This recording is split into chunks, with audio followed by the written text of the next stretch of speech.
Sam and Remi Fargo weaved their way around the tourists crowding the sidewalk. Once they were through the green pagoda-style gateway of Chinatown, the throng much thinner, Remi checked the map on her cell phone. I have a feeling we took a wrong turn somewhere. To that restaurant, Sam replied, removing his revered Panama hat. A tourist trap if I ever saw one. She glanced at her husband, watching as he ran his fingers through his sun-streaked brown hair. He stood over a head taller than Remi, with broad shoulders and an athletic build. I didn't hear you complaining when they brought out the Mushu pork. Where did we go wrong? Ordering the Mongolian beef. Definitely a mistake. On the map, Remi. She zoomed in, reading the streets. Perhaps the shortcut through Chinatown wasn't so short. Maybe if you'd at least tell me where we're going, I could help. It's the only part of this trip, Remi said, that's my surprise for you. You haven't even shared what you have planned. For a reason. Sam put on his hat and Remi linked her arm through his while they walked. He'd arranged this trip because their last adventure to the Solomon Islands had not been the hoped-for quiet vacation they'd planned. I promise you nothing but rest, relaxation, and a week of no one trying to kill us.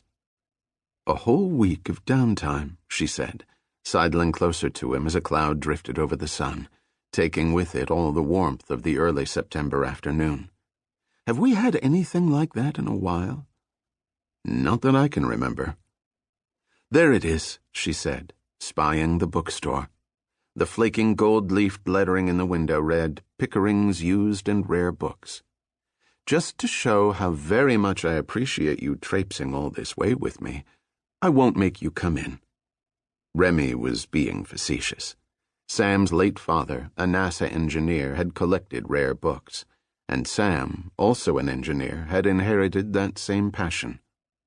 He eyed the bookstore, then his wife. What sort of husband would I be if something happened to you in there? Dangerous things, books. Look what they did to your brain. The pair crossed the street to the bookstore. A Siamese cat, resting on a stack of volumes in the window, looked up in disdain when a bell tinkled as Sam opened the door for Remi. The place smelled of musk and old paper, and Remi scanned the shelves, at first seeing nothing but used hardcovers and current paperbacks. She hid her disappointment from Sam, hoping they hadn't made the trip for nothing. A gray-haired man, wearing gold spectacles, wandered in from the back, wiping his hands on a dusty cloth. He saw them and smiled. May I help you find something? Sam's phone rang. He took it from his pocket, telling Remi, I'll take it outside. Perfect, since this was meant to be a surprise. He stepped out, and Remi waited until the door closed firmly behind him before turning to the proprietor. Mr. Pickering? He nodded. I was told you had a copy of The History of Pirates and Privateers. His smile faltered for the barest of instances. Of course. Right over here.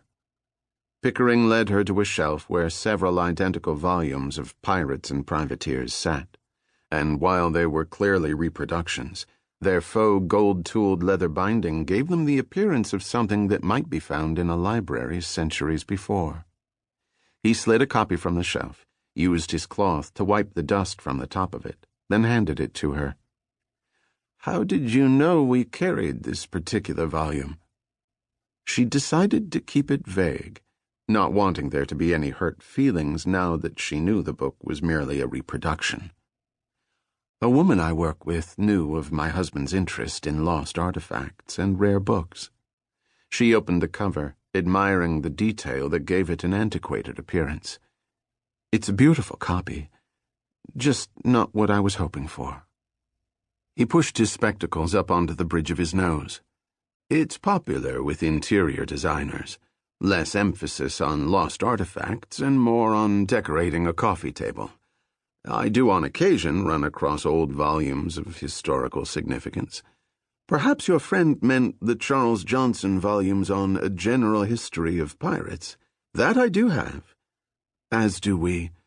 I was hoping for Pirates and Privateers to round out our collection. My friend no doubt confused the two titles. Who did you say referred you here? Bree Marshall. Oh, well that's... A whoosh of air and the tinkling of the bells seemed to startle him, and he and Remi turned toward the door at the same time. Remi, expecting Sam, saw a much shorter, broad-shouldered man silhouetted against the light from the shop's window. The bookseller eyed the man, then smiled at Remi. Let me get the dust off of it and wrap it for you. And before she could object, tell him she really had no interest in buying a reproduction, he swept the book from her hands. I'll be right back. Her friend Bree had clearly misunderstood which book her uncle had in his shop. No matter. It was a beautiful copy and would look nice in Sam's office. He'd certainly appreciate the sentiment, she decided as she turned to browse the shelves while waiting, spying a copy of Galeazzi's 18th century music treatise. It appeared to be a first edition, and she couldn't imagine why it was sitting in a simple locked glass case at the front counter.